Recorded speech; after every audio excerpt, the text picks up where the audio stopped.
So what a wonderful thing. I'm going to talk tonight to Dr. Steven Greer. I've wanted to talk with him again for some time. He is the founder of the Disclosure Project, which is the Center for the Study of Extraterrestrial Intelligence, and the Orion Project in SIRIUS Technology Advanced Research. Let me just tell you that I think this is a really apropos moment to talk to Dr. Steven Greer because of what on earth is going on in this country with the election, the health, the mental health, and the kind of exposure of how angry everybody is. I am in a way glad to talk on September 11th. Of course, we all remember where we were and what we were doing. But Dr. Steven Greer is the father of the disclosure movement, and he had a wonderful moment in May of 2001, a National Press Club event, which I watched, and so did over 1 billion people. And he was talking about the existence of extraterrestrial life forms visiting the planet potentially, and the reverse engineering of the energy and the propulsion systems of those crafts. Now, since I live in New Mexico, and of course everybody knows about Roswell, I've been interested in that for years and years too. So I can't wait to talk to Dr. Greer, which I hope he allows me to call him Stephen. He's been a lifetime member of Alpha Omega Alpha, which is the nation's most prestigious medical honors society, which I think is kind of interesting since we're talking about the different energies of the above and here. And he was, during his life and career, the chairman of the Department of Emergency Medicine at Caldwell Memorial Hospital in North Carolina. Some of you might have read his books. He's the author of 4 of them. And he talks about this. By the way, what's interesting to me really deeply is that he has studied Sanskrit and the Vedas extensively. And I spent a lot of time in India trying to understand whether there had really been extraterrestrial visitation and potentially a war in India thousands of years ago. Anyway, he's been seen and heard by millions worldwide on CBS, BBC, Joe Rogan, Discovery Channel, and now he'll be heard on my show. I am really privileged and honored to have you. Welcome, Dr. Steven M. Greer. May I call you Steven? Sure, you can call me anything you'd like. Don't say that. Don't give me that freedom. No, I'm very happy to be on the show with you. I'm really looking forward to it. Thank you. Now, this Disclosure Project, of course, I've been watching and stuff. Tell us how it's going and kind of what it is. And that'll start us off, and then I've got a bunch of stuff to ask you. Well, really, we're in the whole new phase of it. We've just launched a campaign where essentially I concluded after we briefed the Clinton presidency and their CIA director back in the 90s that this is something that people are going to have to do. And I had never intended to get involved in this at this level. And, I have 4 children and had an emergency medicine career. And my real interest in this subject stems from experiences I had when I was a late teenager. I had a near-death experience and then became a Sanskrit scholar of the Vedas and then a meditation teacher. And I was really interested in the nexus of where consciousness and higher states of consciousness interface with interstellar communication and technology. And this became a really big focus of mine for over the last 40 years. But Steven, wait a minute. Let me ask you, when you had your near-death experience, first of all, what caused that? And second, is that when you started to be interested in the Vedas? Yes, I was raised a very devout atheist, and my family didn't believe in anything if it didn't exist in a test tube. And as you may know, my mother's brother was one of the guys who designed the lunar module that put the first man on the moon. His company was Northrop Grumman, and so what happened is I was being a stupid teenager guy, and I had an injury on my left leg and bicycled 200 miles in one day, and it spread all that infection all through my system. Ooh.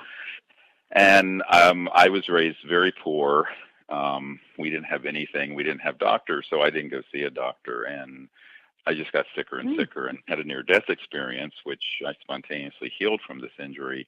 Never did go see a physician. That's another whole long story that's in my first, one of my books called Hidden Truth, Forbidden Knowledge. But what happened is that I had an out-of-body experience. And for me, the experience was about the experience of the true nature of the conscious mind in its infinite form. So I went out into space and became sort of this infinite mind shining within the vessel of my individuality, or through the vessel of my individuality. And it was beautiful. It was absolutely beautiful.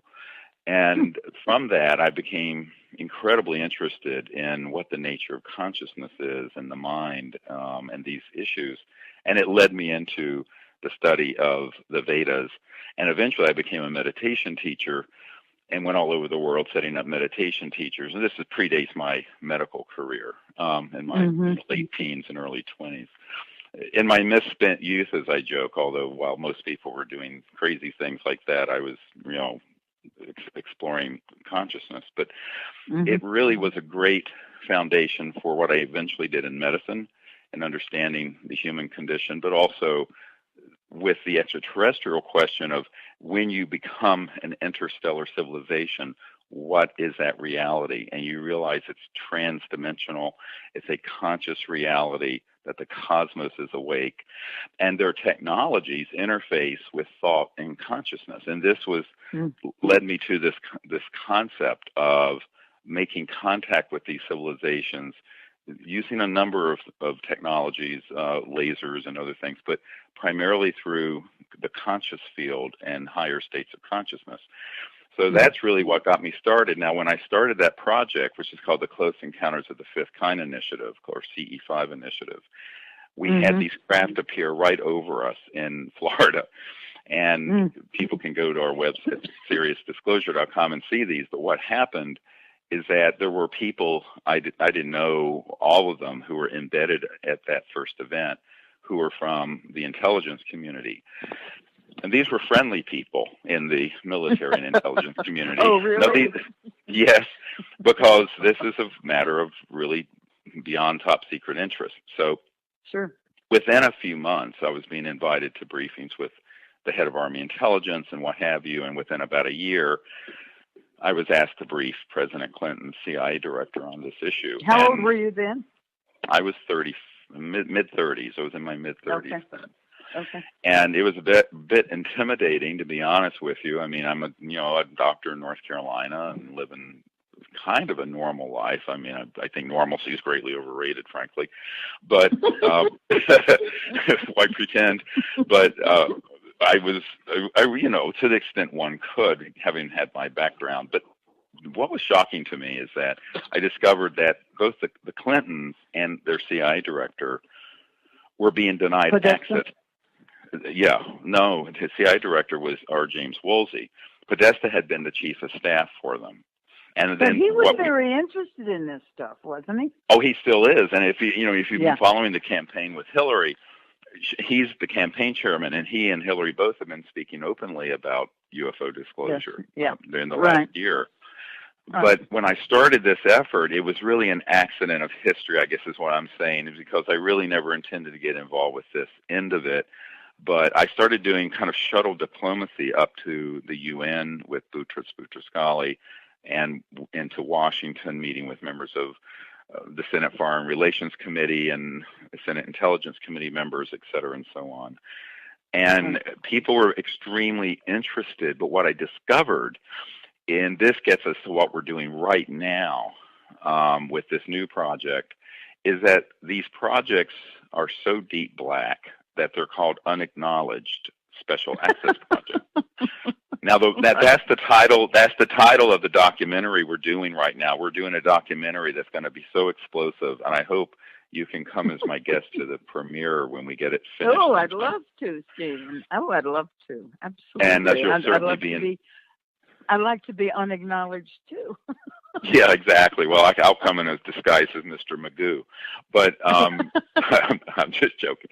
But I think that this led to a series of discoveries on our part, not just my part, but my military advisors and people like that who began to come around this project for the Disclosure Project, and that is, there's almost two parallel worlds out there. There's the world that the president and the Congress normally deal with, terrorism and taxes and Medicare and what have you. And then there's the world of the UFO issue and extraterrestrial intelligence. And beginning in the 1950s, from the best we can reconstruct, on Eisenhower's watch, these operations went completely unacknowledged, meaning so black that they would not acknowledge their existence. So a special access project is, those are a dime a dozen. There's 900,000 people with top secret clearances and various special access projects. Let me stop for a second, Stephen. Why did it go so far under? What was their acknowledge? What was their reasoning? Well, the reason for it is because once they realized what the technologies were behind these interstellar vehicles, such as the objects that went down in Roswell, and they did. There were 3 of them, actually, that crashed there, not one. And once those began to be studied and they figured out the energy and propulsion systems, they realized that we would, if that was known to the planet, that we would no longer need oil or gas or coal or public utility. Got it. And there goes the global elite and the Illuminati and all the global rich people. Exactly. You're talking about hundreds of trillions of dollars in assets. So not billions. No one cares about $1 billion anymore, unfortunately. It's trillions. So what I discovered, and this is what I've discussed with the Honorable Paul Hellyer, the former Minister of Defense of Canada, who is actually he's a macroeconomics guy. And he said he didn't understand the secrecy, and neither did the CIA director for Bill Clinton back in the 90s. And I said, look, these technologies are so advanced that it would completely replace all the sources of pollution. We would have, instead of 48% of the world's population literally not having a pot to pee in, we would have a completely transformed macroeconomic system that would lift all tides, except for the uber elite that want to keep the world as it is. So once this was recognized, they slammed the door on this so hard you can't even, it was breathtaking. And they betrayed Eisenhower. This is why Eisenhower made that famous speech, beware the military-industrial complex. I mean, he was an anti-military. He was a 5-star general, for God's sakes. Right. So, but the technology part of this is the part of the story that has never been told. And this documentary we're doing, which right now is one of the top crowd-funded documentaries in history, called Unacknowledged, we're in post-production right now, has dozens of these top-secret whistleblowers, military whistleblowers, including one man who admits to the extent to which he, as a counterintelligence officer, carried bags of cash to people in the mainstream media to get them to cover this story up. So, no, we have amazing. In fact, I was just in New Mexico in July interviewing this lieutenant colonel. And so what you discover as you go through this narrative is that it's really not that hard to understand what the secrecy about. It's really about power and lots of it. It's really basically about money. And money. But money is really a symbol for power, you see. Because when you talk about money, for me, is can I put my kids through college? Money for these guys is a symbol for massive macroeconomic geopolitical power. But let me insert a question here, Steve. Sure. When you look at, because I figured out quite some time ago that technology was the reason for the secrecy, because that would render ineffective the money and power of the global elite, whatever you want to call them.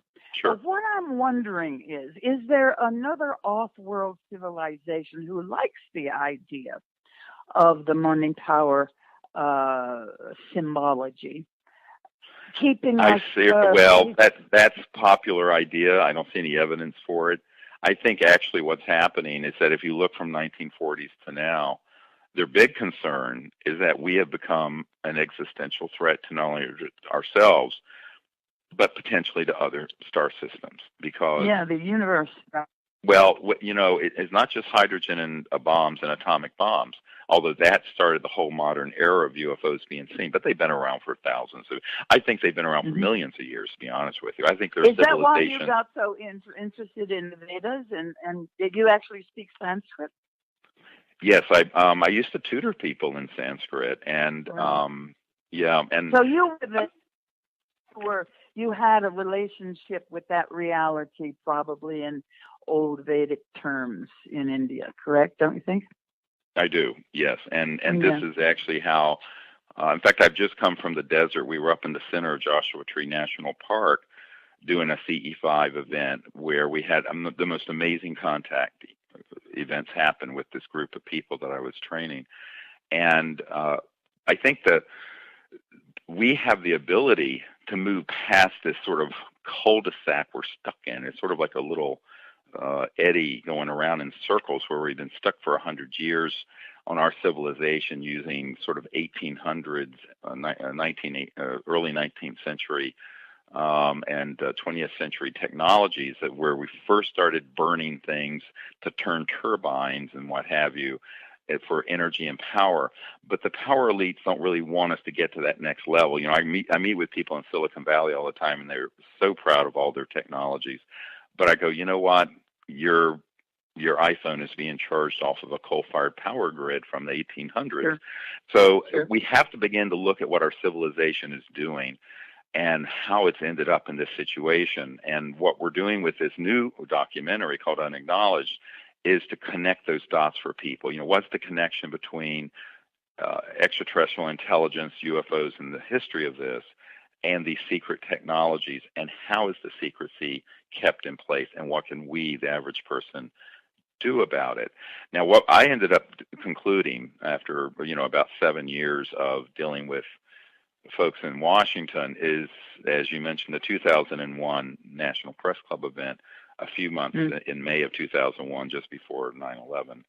We put together a few dozen of these whistleblowers, and we put them forward. And actually, I met with so many people, like we have a mutual friend, Dennis Kucinich, and others who were really extremely interested in the issue. But nobody really wanted to hold open hearings on it because of the ridicule factor. They don't want to be made fun of. Humiliation is their big weapon. Yes, and this we found, I have a CIA document from 1953 where it speaks of engaging Disney Studios to make cartoons and make fun of the ET issues so that it would be ridiculed. And what you find is that there has been such manipulation of this subject in the mainstream media and also in Hollywood, I hate to say it. No question. But every time I ask heads of studios, heads of the television networks, what the hell are you doing with this fear and the ETs destroying us and blah, blah, every one of them says, God, it makes so much money.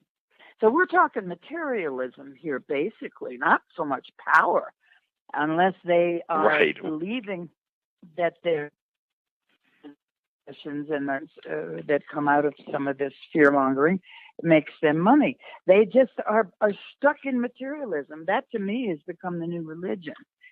Yes, it is, but that doesn't explain all of it, Shirley. Think about the fact that Close Encounters of the Third Kind and the movie E.T. were some of the biggest grossing movies in history. Well, they're scared of Steven because Steven can really hit them in the butt, and they're afraid of him. And so but then he goes and makes Cowboys and Aliens or some damn thing. And you think, well, what are you trying to prove now? Well, yes, but there's a big backstory to all of that, and the ones that are like the movies Independence Day, that is out of central script writing from the CIA. Those narratives which make their way into movies today, which are so fear-mongering, have to do with what Werner von Braun, who invented the rocket for Adolf Hitler, warned us about. Right. He said. We're going to create a situation of the Cold War. Then there's going to be nations of concern. And then there's going to be global terrorism. Now, we came out with this testimony back before 9/11. And then after that, there'll be the threat from outer space. And he says it's all a lie. It's all completely a lie. No, And the okay, reason, but, you know, and yeah. the reason is that, you know, right now we're spending $1 trillion chasing around a handful of terrorists in the Middle East. To grow the military-industrial complex, you got to have a new boogeyman. And I think they're trying to create a boogeyman.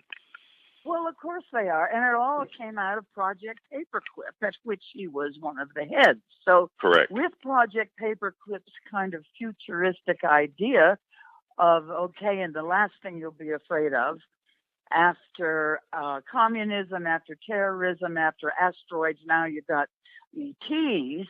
Right. What is after ETs? And that's why I'm wondering, who were these Nazis? Who was Werner von Braun, actually? And who were, and how come they let Eisenhower out? What is it that was on their minds? To make a lot of money or to take over this beautiful planet on some level of consciousness, Stephen? Yeah, well, I think that it's both, but I think that you have to understand how I understand this, at least, of what I've learned from running in these circles for too many years, I'm afraid, is that there's a need to conglomerate power around central authority figures, and the ultimate one is you know, Big Brother, the military industrial system, and they would like to, you know, one of the narratives in the movie Independence Day was, you know, when Will Smith said, "Let's go kick alien butt," and they showed people from all over the world, from Arabia. Yeah, let's get into this fight. There's this sort of jingoistic and childish mentality of uniting people, not around something beautiful, that we're not alone in the universe, that we can evolve through higher states of consciousness, that we can become interstellar, but around some sort of Manichaean worldview, and that there's some threat out there, but that also through fear, whether it's through conventional Orthodox religion or government systems, fear controls the masses. So it's that's fear. The point. That's my question. Is this kind of off-world manipulation so exquisitely of the natural accommodation to fear? I mean, I doubt it's off-world. I think it's the nature of, frankly, I think it's just one of the foibles of human nature. I don't think there's anything off-world about it. First of all, if there was a threat from off-world that wanted to do this, it would have been done a very long time ago.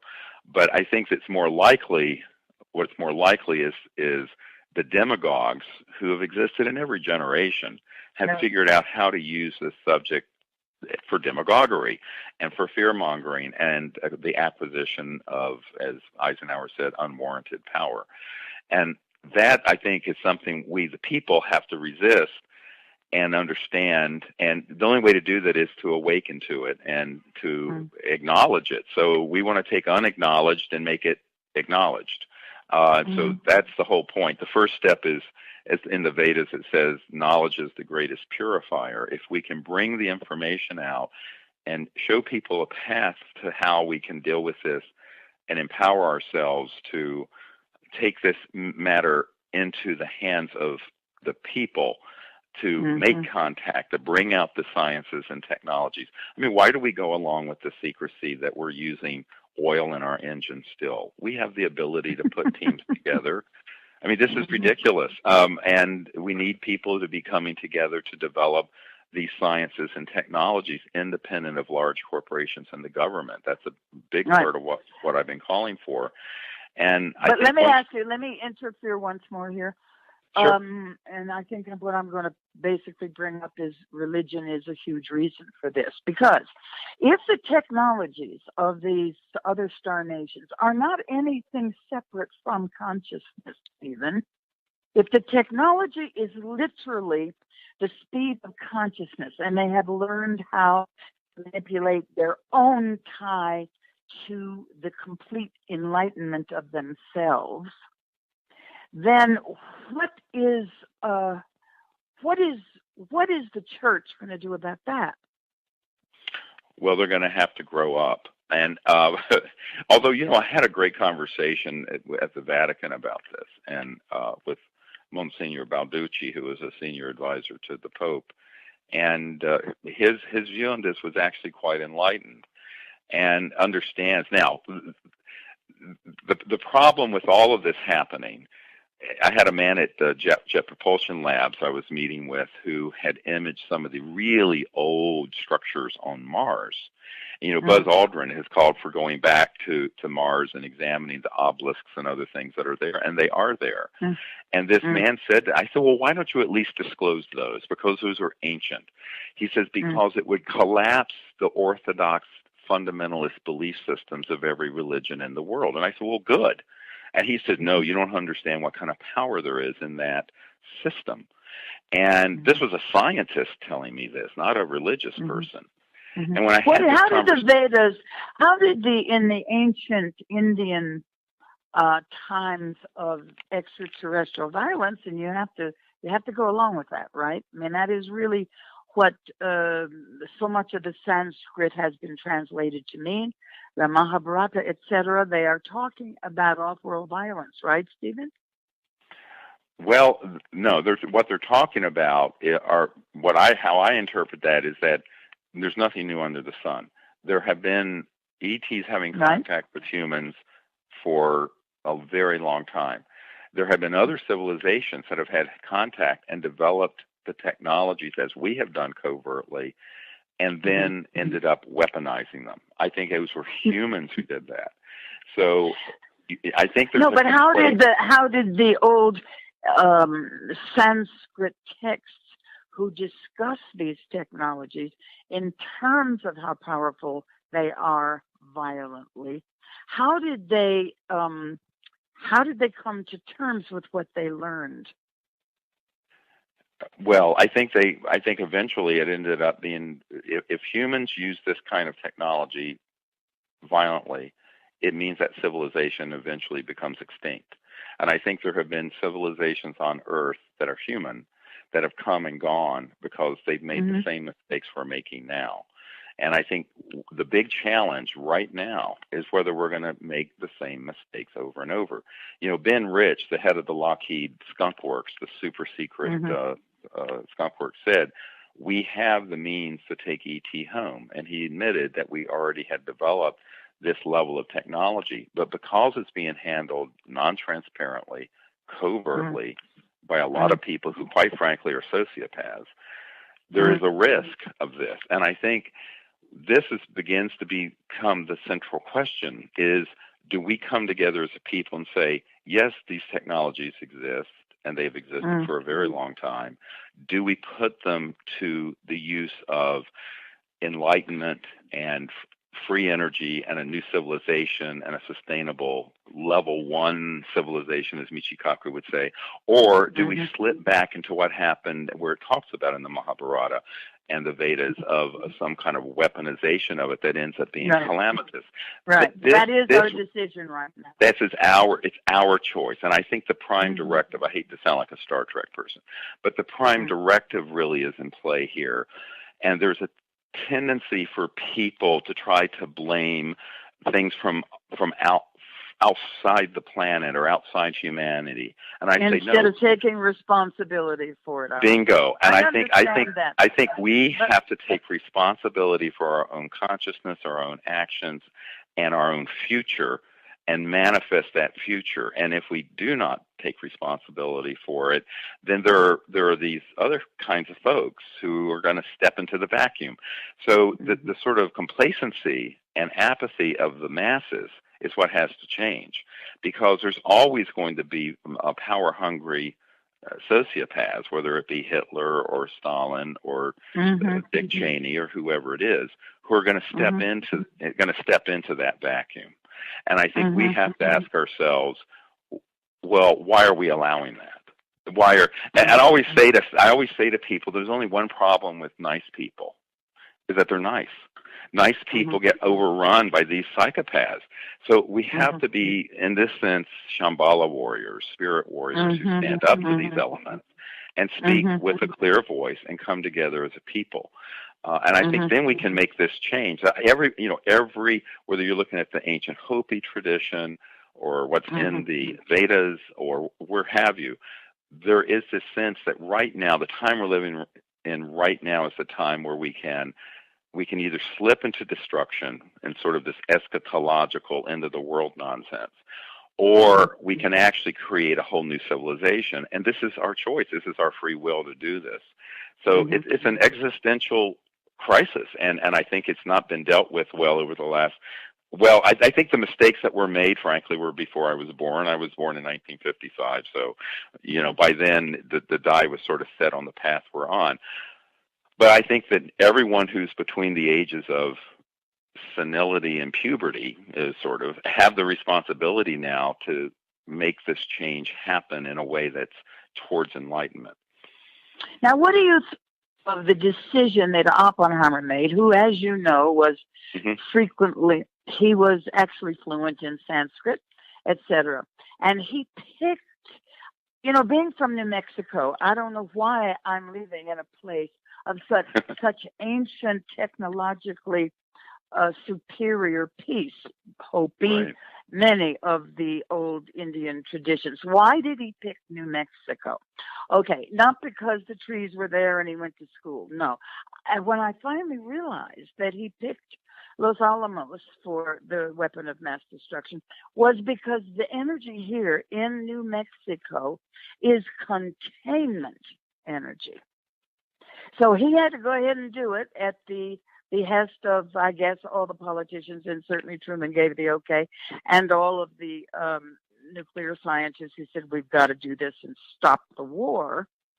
What do you think of his decision to go ahead and open up the atom in an environment through the energies of the old, let's say, Vedic traditions of higher consciousness, also visited mainly by off-world superior nations, still exists in New Mexico. That's why I'm here and why so many are. What do you think of his decision? Do the bomb, but make it contained. Well, I think, of course, this is probably a story that's happened before where society has reached this point in technological development and has self-destructed. And if any, imagine what the technologies are, surely, to go interstellar, to go from one star system to another. They're much more sophisticated than the atomic bomb or the hydrogen bomb. And if this level of technology is weaponized, or let's put it another way, if the consciousness of conflict and destruction seizes upon that technology, then it is the end of that civilization. And that's why the choices that are being made are so critical at this time in history, because I believe we've entered in the whole, if you want to get into the Vedic concept, another whole yuga, a 500,000 year cycle. And this is a Kala Yuga time, no question. And it's the closing of one yuga and the opening of another.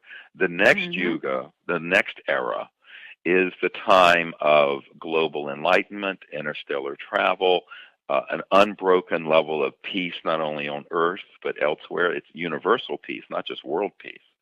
And so we're at this point of a bifurcation, a choice. And we have to get it right, because the last yuga, the Meta Yuga, the big one, was about 450,000 years, where there's been the hallmark of that era was a rising to a certain level of development and then falling, and rising and falling. Or there'd be an enlightened civilization such as the Shambhala kingdom, and then it would vanish. Now, the hallmark of this next yuga, is how I understand it, is that the entire globe of the Earth and humanity will reach to a point of global peace, but also interplanetary relations and peace. And that is the next big step. So you can't fight the last war. You have to look into the future. What does the future hold? And I think the future is actually quite beautiful if we can get these issues right this time. But it really is a spiritual and consciousness problem as much as it is, or more than a technological one. But at the same time, if we don't get the technology right, and we stay on the path we are now, we're going to destroy the biosphere because of how stupidly we're living on it. But Stephen, they're the same thing. The technology of the spirit is the fuel. Yeah, well, That's what actually, I have understood, and therefore it's not separate from consciousness. no, it's not separate. The consciousness, yeah. So that the technology of interspace travel is all in the heart and in the mind, not somewhere where you put it into a tube and shove it into your craft. Well, there's both the consciousness that goes with it that allows that to happen, but also there are sciences. There are very specific sciences that allow for what are called transdimensional physics. And I know guys who work in these laboratories where they do this stuff. But they're still relying on it being separate from the potential of their own consciousness. Yes, and this is the big problem. The people playing around with this kind of fire don't have the requisite level of consciousness to be doing it properly. And this is where you have the wrong consciousness seizing upon a technological capability, and that's where it can go sideways. So no, I disagree with that statement. I don't think there is a separation. The psychological, the consciousness attitude separate from the technology. No, to me they're the same. So when you realize, my God, we're talking about ourselves, not technology, right? That you are the technology. We are the fuel, period. Once you get that clear in your head, the scientists, they've got to come out of this closet, too, of not understanding that their transdimensional technologies are in their own hearts and their own minds. Right. Oh, yes. Well, that's totally true. But I'm talking about from the level of consciousness where they're operating. From the level of consciousness of what you're discussing, all of this is that. And that the conscious mind, basically everything is consciousness. But when you begin to differentiate it into different spheres of relativity, and you get into what I call increasing levels of non-locality. Everyone thinks it's either pure consciousness that's unbounded or very fixed relativity. And in reality, there are degrees of that. And once the understanding happens that all of this is that, and that is our true selves is this expanse, and that becomes the operating system, you're not going to even want to have the idea to harm other people and other worlds. Right. So let me ask you something in relation to all of your studies of contact, perhaps, or whatever. Do you think there is no conflict, there is no polarity going on between other star nations themselves, never mind Earth? Well, I think that if there was a conflict, it would have been resolved instantly. Why? Why don't we know anything about it? Here's the problem, and I know I'm talking now with a science hat on. I know people love to get into these sort of battles and what have you, but I don't view it that way. The way I view it is that if a civilization has reached our level of development and hasn't chosen this state of universality of peace and universality of consciousness, they're going to self-destruct, just like we're about to. And so it's I call it the imperative of consciousness in interstellar civilizations. In other words, to become interstellar, you have to, at the minimum, have become a level 1 civilization, or you implode on yourself. Well, now, I don't know about that. I don't know. Well, you can't prove a negative. All I'm saying is that if there were civilizations out there who really wanted to close out this deal, it would have been done in 1945. Because I don't know that Earth has that much to do with it. I mean, look, the level of consciousness and technologies that would attend interstellar transdimensional travel and teleportation, if it was attached to a conflict, it would last a nanosecond before it's all over. No, but wait a minute. How do you wouldn't have to necessarily have conflict, although tell me how that's possible, between the point of views, and this is what I'm beginning to understand. It's not the polarity of good and evil, good and bad, light and dark, or any of that. Suppose the polarity is the consciousness of collectivization of the spirit, as opposed to the individualization of the spirit. And those are the two polarities. Now, that's a different kind of war. Well, actually, I think that is, again, this gets into a duality discussion that I think is transcended by the knowledge and wisdom of civilizations that are interstellar, because you have this, where our planet will be heading is, on the one hand, we'll be increasingly united and interconnected to each other. You could call that collective. But at the same time, the individual will be enormously empowered, and the local level will be empowered. And I think these twinfold processes, which are viewed as at odds to each other, are actually, it's a paradox. They actually occur at the same time.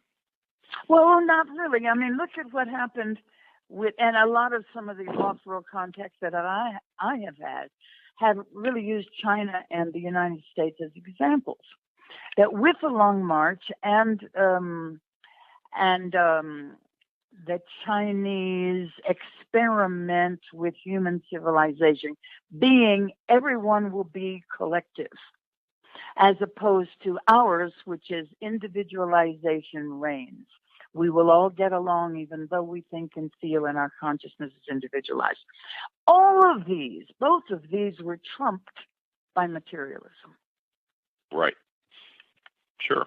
Absolutely. But we still don't have then, we don't, or do we? Maybe you know, if there is a civilization that has successfully solved the problem of collectivized consciousness. Yes, I think the civilizations that have gone interstellar have done so, although it's expressed in different ways. And I think that's the challenge that humans have, where we live together, and we realize the singularity of consciousness that emanates within each of us, and where there's still the beauty of the expression of the individual. I honestly don't think those are opposed to each other. I think where it begins to be a problem is when it's imposed externally on a political system, and that's what we have right now. And so the external imposition of these things is a huge problem. Because you really can't impose something like this. This is something that has to be like the lotus that unfolds. Well, I don't know. Tell me where you think we are, since we're supposed to be the leader of the individuated world and everybody gets their own vote. Where are we here? What are we doing in this culture? I mean, please, are we going to make it or what? I think that it's a chapter that hasn't been written. I think it's a choice. Well, of course not, and I think but what is my own view is that we will, but there's the school of hard knocks here. And there's a wonderful Chinese expression: unless we change directions, we're likely to end up where we're going.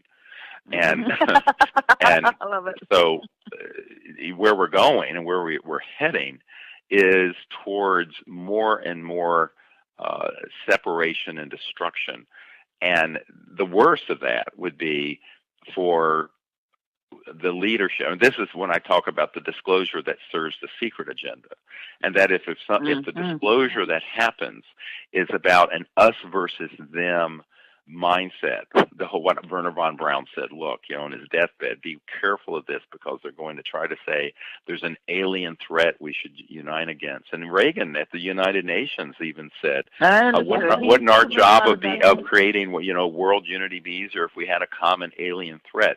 And I thought to myself when I heard that because I was old enough to hear it when it happened, why do we have to have a threat and hate someone else in order to be united?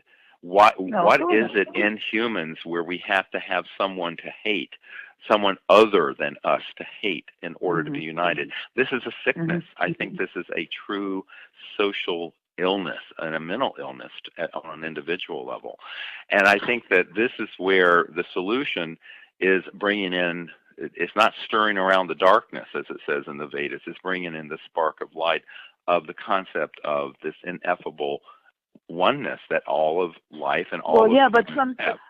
Sure, but sometimes the spark of light is what reveals the darkness is really there. It's and I think that's what's going on in this political climate now. Everyone is so fed up with everyone, and everyone knows that something is very wrong with the system, but the real issues aren't being talked about. You don't hear any of our political leaders talking about the fact that we have the solutions to the environmental and the poverty and all these economic problems, but there are these global elites who are holding the solution back from us. And that, in a way, even that is the wrong way to look at it. The question is, why have we, the people, allowed it to happen? And why don't we, the people, come together and change the direction? And that is exactly what the Disclosure Project and also the CE5 initiative, when I learned that there were no overt diplomatic efforts going on anywhere at the United Nations or in any foreign ministry or State Department to make peaceful contact and have a dialogue with these civilizations. That's when I founded the Close Encounters of the Fifth Kind Initiative and said, it's sort of like when the Physicians for Social Responsibility went over to the Soviet Union during the darkest days of the Cold War. And so I said, why don't we, the people, do this? Why don't we understand the nature of our own consciousness? We're here. There are civilizations out there, and let's develop the ability to make contact. That was actually the original project I was involved with that then led to the Disclosure Project, because when we first started doing this, we had the ET craft and beings show up, and the intelligence community went ballistic. They went, well, actually, I'll tell you exactly what the head of Army Intelligence said to me. He said, what the hell do you think you're doing, and who the hell do you think you are? And he was very threatening, frankly. I told him to just basically, well, I shouldn't say it on the air. I said, buzz off, buddy. Anyway, I've dealt with gangbangers in the ER. You're not going to intimidate me. But so then we're talking about the global elite money is actually calling the shots on the military? Yes. So here's the sad part of I have met with so many generals and admirals who, if they're I call them the white hats, the good guys who are at the Pentagon or the CIA, and they exist, who are victims of these other characters who are running these unacknowledged special access projects. I mean, imagine me sitting with an admiral. This is a true story, Shirley. I'm sitting with an admiral at the Pentagon who's in charge of intelligence for the Joint Chiefs of Staff. So he's J2. It's called J2. And I go in there, and prior to the briefing, it's a stand-up briefing at the Pentagon, I give him a document from Nellis Air Force Base, Area 51, that has the project code names and code numbers of these unacknowledged special access projects, USAPs. And before I got to the meeting, he had tried to contact one. And Admiral Wilson, when he contacted this compartmented operation, they said, well, sir, you don't have a need to know. And he says, God damn it, how can I not have a need to know? I'm the head of intelligence for the Joint Chiefs of Staff. And they said, sir, we cannot discuss this with you. And they hung up on him. So by the time I got to the Pentagon, he was so upset. He was so afraid, not at me, but of this situation.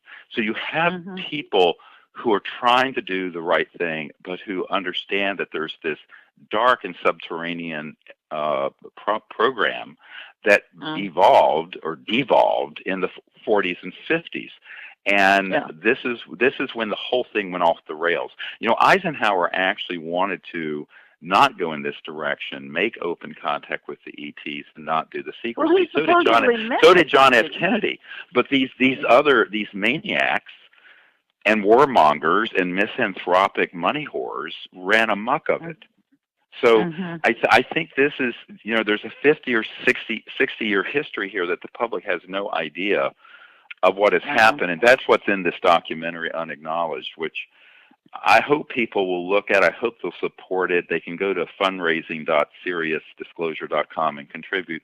Right now we have about 3,500 people who've contributed, and we're in the final stretch of this. But we're also, for anyone listening, we're making a call for people to be whistleblowers. If there are other people who want to come forward beyond the ones we already have, they should contact me immediately, because we're in post-production. We've already But filmed. you know, and good for you, Stephen. Fantastic. Just the word whistleblower definition is humiliation. I mean, think of another word, which is not. Well, it's people who are telling the truth. It's the truth. Yeah, it's a cosmic truth commission. We need people to be in the cosmic. Good. Okay, here's a cosmic truth commission, just like there happened after Rwanda and in South Africa with apartheid and the racism. There needs to be a cosmic truth commission where people come forward and tell the truth. And the problem is, you know, I have interviewed about about 750 or so of these sort of men and women who have been in these projects. We have 120 or so of them on videotape. The ones that have contacted me lately are so intimidated because in these unacknowledged special access projects, it's made very clear, we're going to take your pension, but if you talk too much, we're going to kill you. Now, there's a member of my team who was, he's a naval commander, who was in one of these unacknowledged special access projects, and they were taken to an underground facility not far from you. And we're basically told, look, you talk about this, and there's a bullet with your name on it. It's going to find you. So a lot of times these people are so intimidated. And this is where... Listen, Steve, all they have to do is use me as an example. Just keep on talking. My big, big cloak of protection is they think I'm a nut. Just go ahead, be a nut. Well, yes, and the media is complicit in that portrayal. But remember, this one of the great interviews we got for this new film is an Air Force counterintelligence officer who says, "Oh yes, I used to carry bags of cash to people in the mainstream media to get them to do that." So you know, this is how the system works. Anyone listening, you know, if you think you have a free and impartial media, or if Hollywood is free and impartial, it's so mobbed up with the intelligence community you can't even imagine. No, well, here's another way I did it. I would call Johnny Carson's writers, or I would call David Letterman's another thing. He's a little off the planet for me. But most of these guys have people who write stuff that would make like Shirley MacLaine jokes. So I would say to Johnny and them, let me help you write the jokes. So I was part of the comedy element of it all. And that's how you end up endearing yourself to the public, as long as it's funny. If it's not funny, you're sunk. So fix it so it's funny, and it works. Yeah, it's worked to a point where we'll take it. You know, at least Jimmy Kimmel always asks whatever president or presidential candidate asks them about this. You know, he asked Obama, he asked Clinton recently, and to John Podesta's credit, you know, when he left the Obama White House last fall about this time, he tweeted out that his biggest regret being in government. I know, absolutely. Yeah, and you know, he got involved with all of this after we did the Disclosure Project. But I think that what we have to understand, it's sort of an emperor has no clothes. Everyone assumes that, oh, you're the president of the United States, you have an all-access pass. Well, that's just a fantasy. No, I know. Jimmy Carter told me. So did Bill. I ask all these people, and they tell me I'm only in for 4 years. I don't have a need-to-know basis here. So he said, I'll call you if I want to know something. That's right. Well, actually, Jimmy Carter, you know, had a UFO sighting, ran on a platform of disclosing the information back in the 70s. And then he gets into office, and old man Bush is the CIA director, that's the outgoing. And this is actually going to be in this new film. And we have a guy who saw the archives and was involved with this. And Carter wanted Bush Sr. to tell him, and Bush Sr. said, I'm not going to tell you anything. Go see if you can get it from the Congressional Research Service, and blew him off. And this is the incoming president of the United States.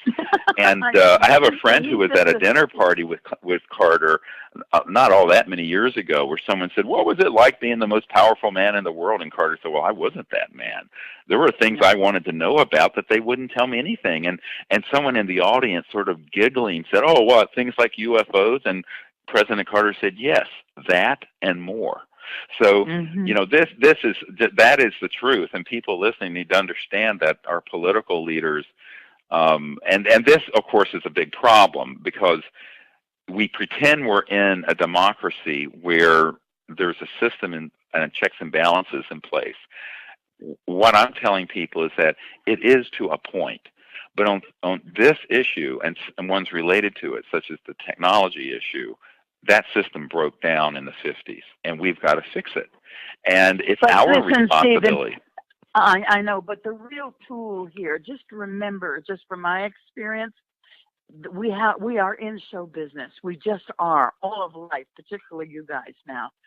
So that if you understand that all of the application of the things you hear most in show business, which is they won't like it, you'll be humiliated, they'll laugh you off the stage, they'll never invite you back, blah, blah, blah. That's what we're suffering from. If you just go ahead with your new truth, as you're discussing now, it might be an entirely, first of all, you'll have a different way of bringing it up. There won't be fear there. We're in a world where we express an admiration for individual experience. Here's mine. Now, in relation to this, tell me what experiences did you have at that week in Joshua Tree? What happened there? Well, we had some beautiful experiences. It's based on the concept that we go into we use meditation, and then we go into a state where we remote view deep space and make contact with these civilizations. And we had we had these two things that looked like stars that appeared. And they moved over, and we had a guy take an infrared picture, and it's this entire, like a giant extraterrestrial space station that's in the photograph. And while we're doing this, we have these electronic systems like laser and radar detectors and magnetic field meters. The ETs began to talk through them. I mean, we're out in the middle of an 800,000 acre witness. I'd love for you to come on one of these. It would just blow your mind. And they began to talk, and then we have an object light up in the desert about 10 feet from us outside. It just lights up almost like a trans-dimensional. If you didn't know better, you say it was an angel, but it wasn't. It was an interstellar craft with these beams that are shimmering in it. How do we know the difference? Oh, well, there is. As Monsignor Balducci said, angels don't need spacecraft, but they don't need a spacecraft. But we need to do the. How about maybe the occupants of the spacecraft don't need the spacecraft either, but we wouldn't believe it if they weren't in it.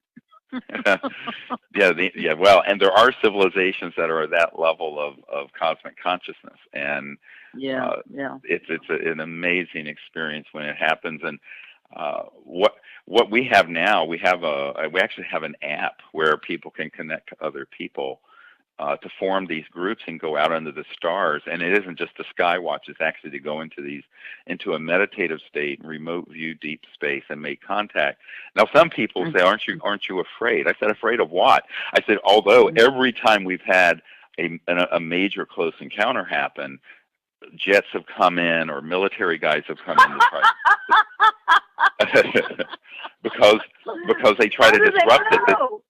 No, it's ridiculous. You wouldn't believe this is like some kind of it's like living in a movie to be on one of these week expeditions. It really is like living in a movie. It's all show business. But how do these jets know that you've drawn these other phenomenon in? Well, the NRO satellites, the National Reconnaissance Office satellites, have what are called neutrino light detectors. And so when an ET object steps down out of the near astral and let's call it transdimensional fields into 3D, it leaves a signature. And by 1974, they had developed neutrino light detectors that are on the satellites, and they pick it up instantly. Okay, so I know the man who developed this, by the way, whose technology was confiscated by the intelligence community to put on these satellites.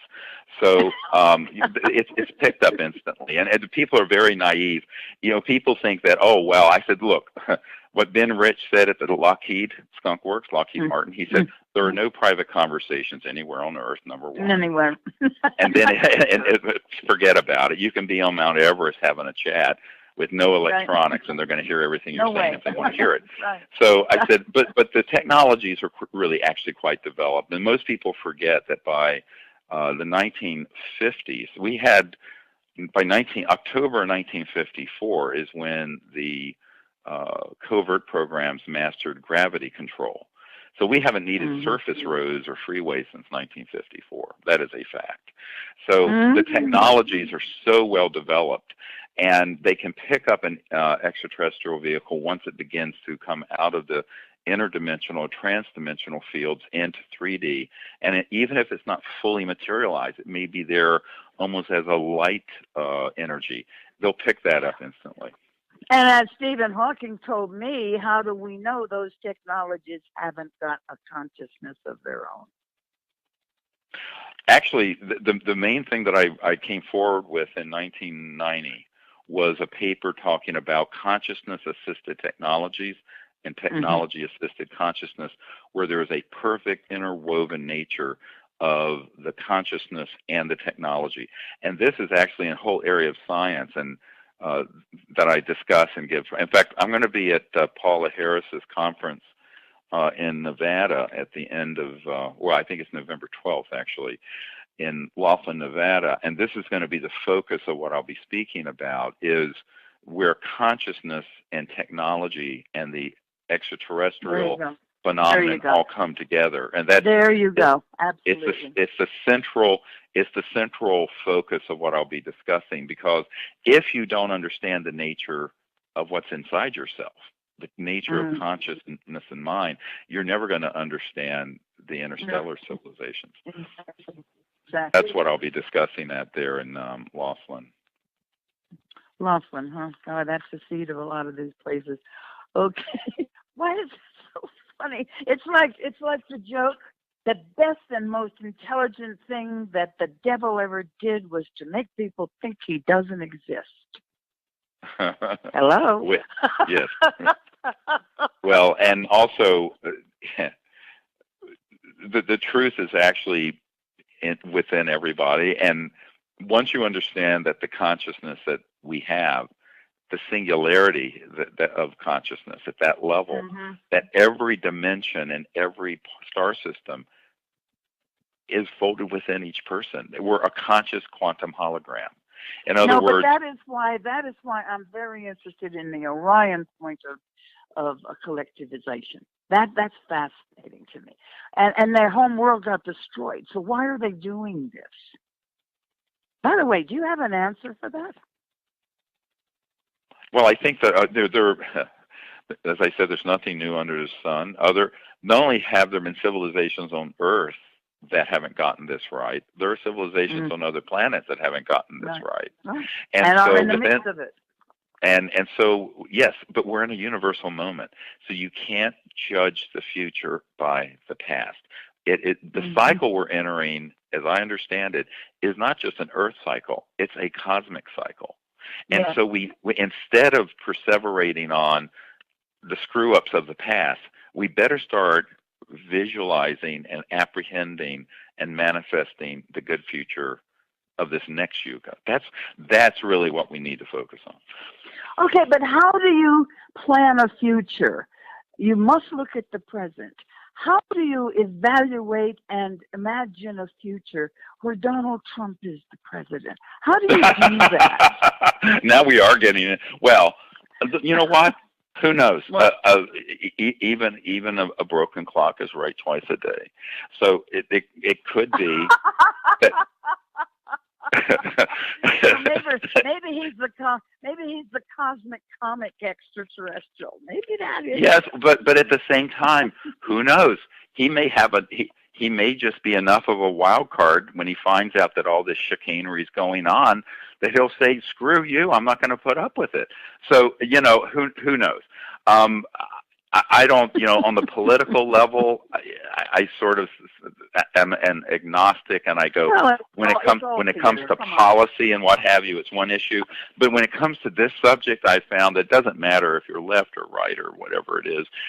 Right. These power elites are going to do circles around you, and I don't care if you are a billionaire. That doesn't mean anything to these uber power elites that are really running the show when it deals with these large transnational. They're owned by their own money. Oh, they print it, don't they? And so it's digits on a balance sheet, but on top of it, when you're dealing with the power of these large interlocking corporations that are international, and what was it? A mainstream Swiss organization concluded there were about 17 families and corporations that pretty much run everything. And so, I always say that it's masters and slaves, and guess what? We're all slaves on someone else's plantation. But no, but the masters are slaves to their own stuff. Exactly, and what we need to do is we need to realize that we're going to opt out of that system and just say, no, we're going to move on. But part of it is that actually the very comical part of this is that people are brainwashed into thinking they can't do anything about it, and realizing that you have within yourself the ability to do something about that is the first step to the enlightenment and the liberation. Mm-hmm. Okay, most people say, "Oh, what can I do? I'm a housewife in Poughkeepsie." Well, actually, you can do a lot. Right. You can do a lot. I mean, my joke is, I'm a country doctor from North Carolina. Right. I live in Virginia now. A house somewhere. Where from Virginia? Well, near the University of Virginia. I have a farm near Thomas Jefferson's home. Oh God, I love that. They're going to honor me at the UVA in around November 4th. I'm coming back. Oh, well, let me know when you're coming, because my home is right there. Okay, I'll get your number from Britt, and maybe we really will get together and talk about this, and you can come and see them honor me. I would love that. I would love it. And if you have time, you can come out to my farm in Virginia, and we can have a drink and look at sunset and talk about all of this. God, and just go to Jeffersonian material, anything to get back to him. Exactly. Okay. Yeah. Well, interestingly, if you read Thomas Jefferson's material, he warned of the unchecked power of the corporations overrunning democracy. I mean, Jefferson was, a bit of a, well, apparently he was a pothead, but on top of it, he was one of the. I didn't know that.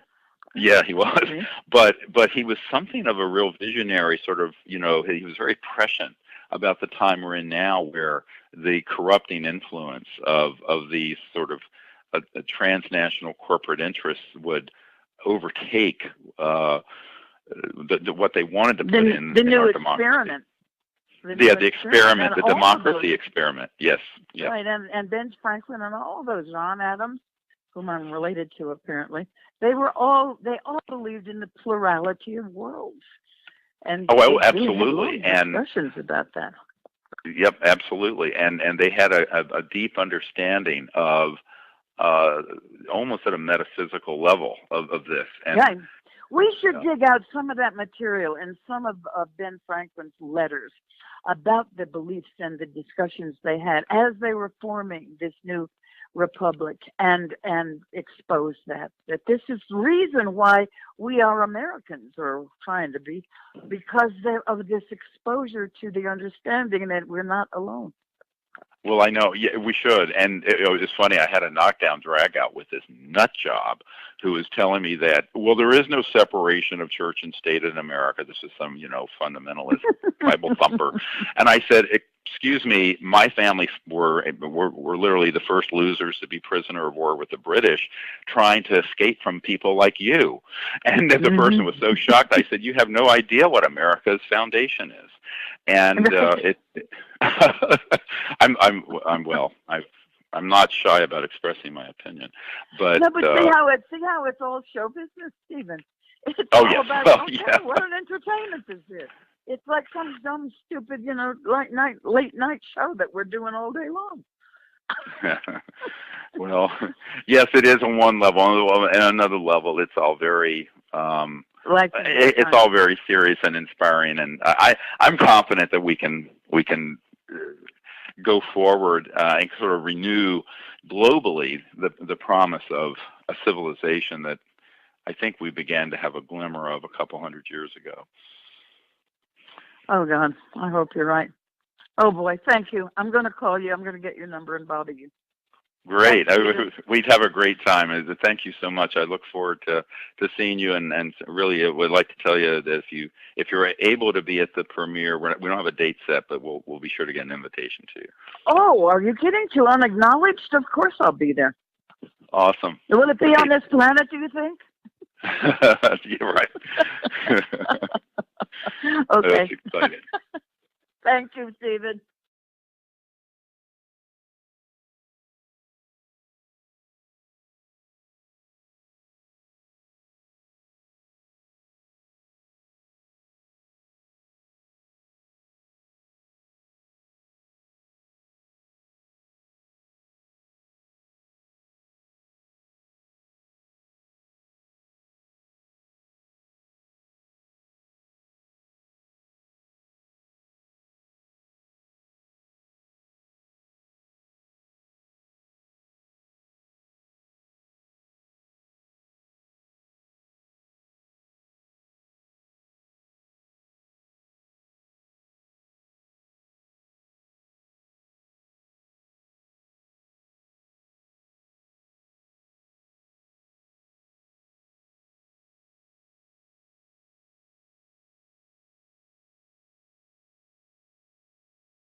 And other things, but primarily through the conscious field and higher states of consciousness.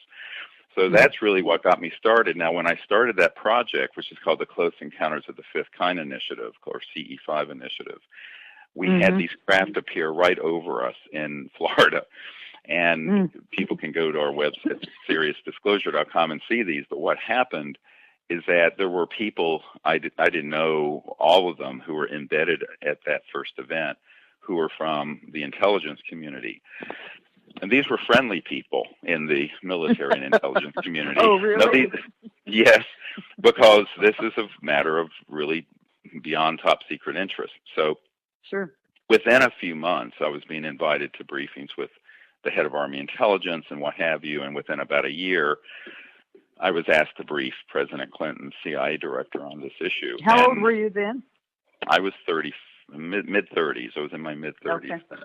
Okay. And it was a bit intimidating, to be honest with you. I mean, I'm a doctor in North Carolina and living kind of a normal life. I mean, I think normalcy is greatly overrated, frankly. But why pretend? But I was, to the extent one could, having had my background. But what was shocking to me is that I discovered that both the Clintons and their CIA director were being denied access. Yeah, no, his CIA director was R. James Woolsey. Podesta had been the chief of staff for them. And but then he was very interested in this stuff, wasn't he? Oh, he still is. And if he really healed from this injury, never did go see a physician. That's another whole long story that's in my first one of my books called Hidden Truth, Forbidden Knowledge. But what happened is that I had an out-of-body experience. And for me, the experience was about the experience of the true nature of the conscious mind in its infinite form. So I went out into space and became sort of this infinite mind shining within the vessel of my individuality, or through the vessel of my individuality. And it was beautiful. It was absolutely beautiful. And from that, I became incredibly interested in what the nature of consciousness is and the mind, and these issues. And it led me into the study of the Vedas. And eventually I became a meditation teacher and went all over the world setting up meditation teachers. And this predates my medical career, in my late teens and early 20s.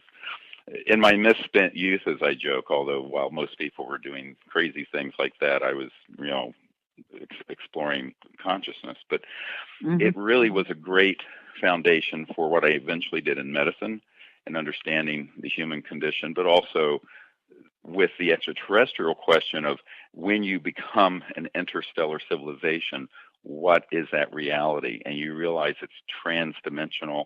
It's a conscious reality, that the cosmos is awake, and their technologies interface with thought and consciousness. And this was led me to this concept of making contact with these civilizations using a number of technologies, laser.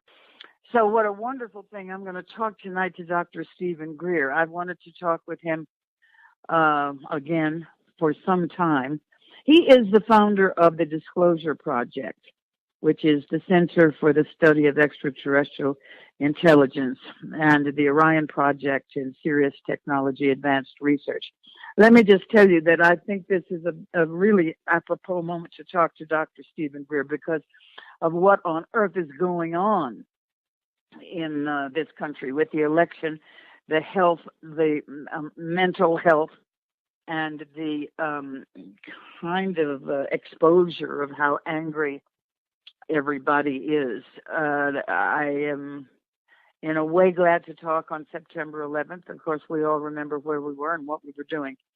But Dr. Steven Greer is the father of the disclosure movement, and he had a wonderful moment in May of 2001, a National Press Club event, which I watched, and so did over 1 billion people.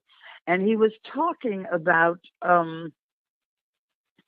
the existence of extraterrestrial life forms visiting the planet potentially, and the reverse engineering of the energy and the propulsion systems of those crafts. Now, since I live in New Mexico, and of course everybody knows about Roswell, I've been interested in that for years and years too. So I can't wait to talk to Dr. Greer, which I hope he allows me to call him Stephen. He's been a lifetime member of Alpha Omega Alpha, which is that this is something that people are going to have to do. And I had never intended to get involved in this at this level. And, I have 4 children and had an emergency medicine career. And my real interest in this subject stems from experiences I had when I was a late teenager. I had a near-death experience and then became a Sanskrit scholar of the Vedas and then a meditation teacher.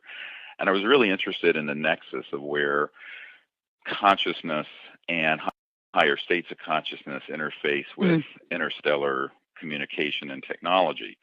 And this became a really big focus of mine for over the last 40 years. But Stephen, wait a minute. Let me ask you, when you had your near-death experience, first of all, what caused that? And second, is that when you started to be interested in the Vedas? Yes, I was raised a very devout atheist, and my family didn't believe in anything if it didn't exist in a test tube. And as you may know, my mother's brother was one of the guys who designed the lunar module that put the first man on the moon. His company was Northrop Grumman, and so what happened is I was being a stupid teenager guy, and I had an injury on my left leg and bicycled 200 miles in one day, and it spread all that infection all through my system. Ooh. And I was raised very poor. We didn't have anything. We didn't have doctors, so I didn't go see a doctor. And I just got sicker and sicker and had a near-death experience, which I spontaneously... The nation's most prestigious medical honors society, which I think is kind of interesting since we're talking about the different energies of the above and here. And he was, during his life and career, the chairman of the Department of Emergency Medicine at Caldwell Memorial Hospital in North Carolina. Some of you might have read his books. He's the author of 4 of them, and he talks about this. By the way, what's interesting to me really deeply is that he has studied Sanskrit and the Vedas extensively, and I spent a lot of time in India trying to understand whether there had really been extraterrestrial visitation and potentially a war in India thousands of years ago. Anyway, he's been seen and heard by millions worldwide on CBS, BBC, Joe Rogan, Discovery Channel, and now he'll be heard on my show. I am really privileged and honored to have you. Welcome, Dr. Steven M. Greer. May I call you Steven? Sure, you can call me anything you'd like. Don't say that. Don't give me that freedom. No, I'm very happy to be on the show with you. I've been looking forward to it. Thank you. Now, this disclosure project, of course, I've been watching and stuff. Tell us how it's going and kind of what it is. And that'll start us off, and then I've got a bunch of stuff to ask you. Well, really, we're in the whole new phase of it. We just launched a campaign where essentially I concluded after we briefed the Clinton presidency and their CIA director back in the 90s